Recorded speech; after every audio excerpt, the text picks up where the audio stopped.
I'm Max Dalton, and in this video I'll show you how to turn off contact suggestions on an Apple iPhone or iPad. Step 1. Tap to open the Settings app on your Apple iPhone or iPad. Step 2. Scroll down to the bottom of this menu and then tap Apps. A list of all of the apps installed on your device is shown. Step 3. Tap Contacts in this list. Step 4.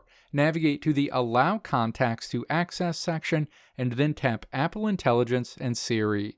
The associated screen opens. Step 5. Tap to toggle off Show Contact Suggestions. Siri will no longer show you contact suggestions going forward. Let me know if this video helped you out in the comments below. If you liked what you saw here, click the video links on the right side of the screen to check out another video. Or click the logo on the left side of the screen to check out my tutorial website at www.maxdalton.how.